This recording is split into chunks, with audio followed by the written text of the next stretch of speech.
To learn to discern between truth and illusion, we need to learn the self-inquiry practice of Seer and Seen.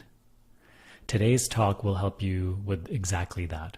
It will help you understand what this practice is, how to do it, and not just do it on a mental level, but really start to discern and grow in the understanding of your true self.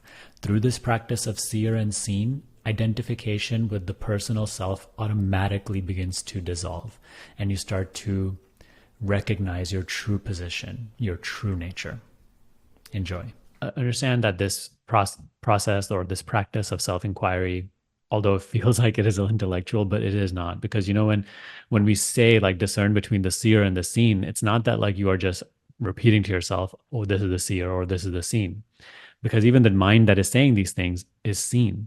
So when you start to see that, it's like a noticing.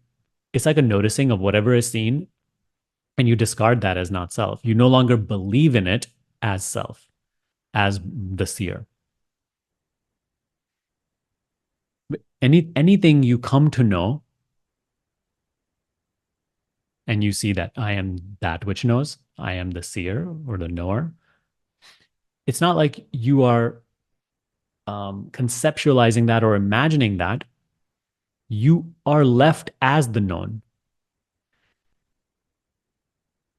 The knowledge of something, when you are aware that you are the knower of it, you are left as that which knows.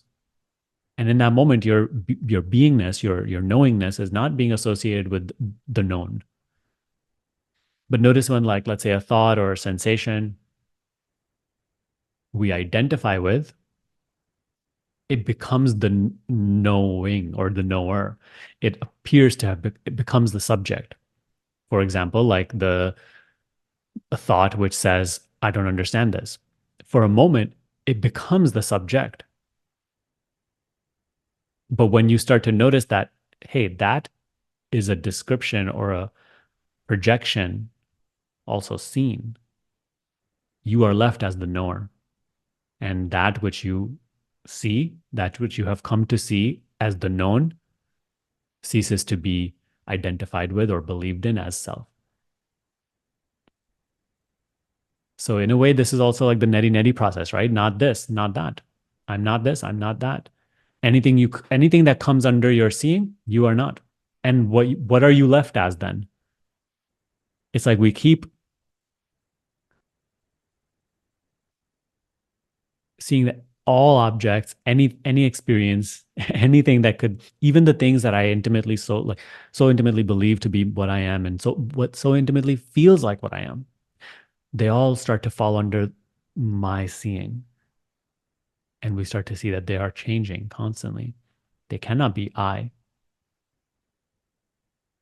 So it's not like then I'm achieving I have seen this, that I am not this, and then now I'm going on some journey to achieve myself. By just me seeing that I am not this, what is left of me? I'm already that which I am. It is from there that I see what I am not. Like Maharaj says all the time, and I love these types of quotes. He says, you can only see what you are not. You can only know what you are not. What you are, you can only be. You can never know yourself as you know, let's say, the vision of my face right now, or the sound of my voice, or the thought that you see, the sensation of your body.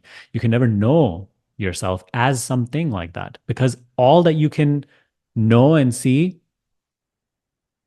are defined things,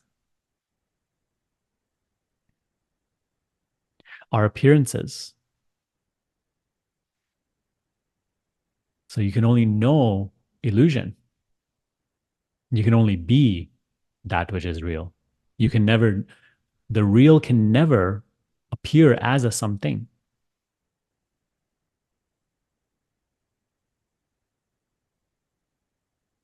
So you cannot know that as an experience. You cannot see it, taste it, touch it, smell it, hear it.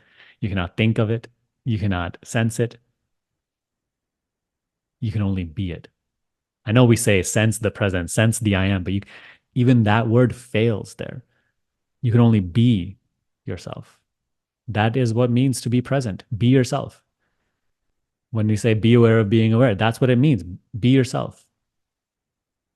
For you are already yourself. But just stop associating yourself with things, with any and every experience. Don't be concerned about it. That's the essence of this teaching, and it is so direct, so beautiful.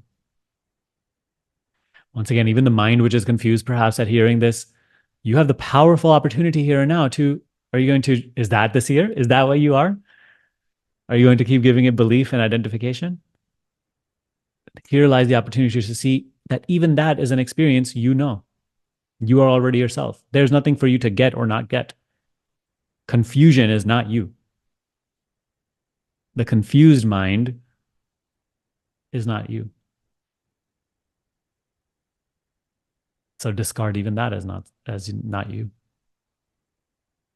So little by little, you start to see that like more and more subtle components of the mind, which were previously just operating as the subject, now they start to be seen. Things that you weren't aware were operating as the subject start to be seen. And then because you're, as I said, like you're through this practice, your whole reference point from where you live is becoming subtler and subtler. Previously, the reference point was the body mind persona. That was the subject through which you related with everything. And that's why everything triggers you, everything hooks into us, like everything bothers us, because that is a very dense identity which has strong opinions of what it's good, bad, right, wrong, like, dislike. But as we start to know ourselves more and more purely, as we start to see that the body and the mind and the persona on behalf of whom there are so many likes and dislikes, that is not self, right? We're becoming positioned or we're realizing our true position. We're becoming positioned more and more subtler than the body mind persona, subtler than even its likes and dislikes, subtler than even its beliefs. So although the body continues to be the apparent subject, the person continues to be the apparent self, our understanding is operating from a much subtler and deeper, truer level, which is why now less and less things can hook into you because there's less and less identification with those definitions of what is right and wrong, good or bad for me, and like less and less notions of gain or loss because that which you are is so pure, it is so definitionless that there is no gain and loss for that one. Can there be gain and loss for the space of this room? See it in that way. For this, let's say this object, this mic, maybe it's good that this object is maybe there or that object is not there. Like as the mic, maybe I like the light or I like the book or nah, I hate the table, things like that. From an identity, object identity, I can relate with other things and have a notion of gain and loss. But does the space have any notion of gain or loss? If I put a pile of gold in this space, does it have anything to gain from it? No, I could put a pile of garbage right next to the gold and it has no preference between either. So you see preferences and dislikes and all that, they're only for personal identity. And I'm not saying that they're not relevant on the personal level. You can have your dislikes and likes, but see through their superficial nature. They are not me or mine. It's okay to still pursue what you like and don't do what you don't like. That's fine. But like when that is your concept of reality and who I am, then of course they mean so much to you and they must be satisfied. Otherwise, you will suffer deeply. But the more we realize ourselves in our purity, in our essence, the less conditions have the capacity to make us suffer. Because again, what can suffer? Only the person can suffer. Only a false identity, only the apparent self can suffer because it is an object on behalf for whom something is being lost and something is not being gained. That's what suffering is. As yourself, you cannot suffer. So there's a Very transformative practice. Very simple in its nature. Subtle, yes, but very simple. And that's the purpose of our meetings, to just keep clarifying how this, keep clarifying the simplicity of this practice. Little by little, it dispels all these concepts and helps you see the purity of experience, purity of that which is. So when you do walk away from these talks, you know, whatever is heard has been heard. It will do its work. Just don't dwell in those concepts, like constantly thinking about them. Just be free. Let life happen.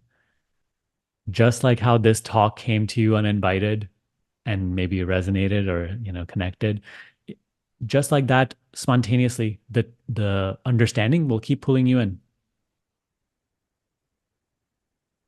Even when you get sick of these talks and you no longer want to attend, and eventually you move on to maybe the next step of your spiritual journey, like even then, the teaching will keep pulling you in. You can't run away from this.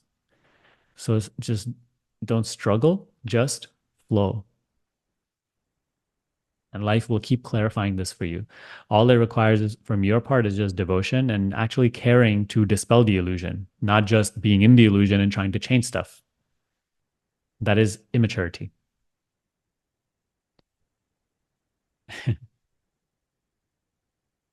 Thanks for watching. If you need help in your practice and on your spiritual journey, join our free support group.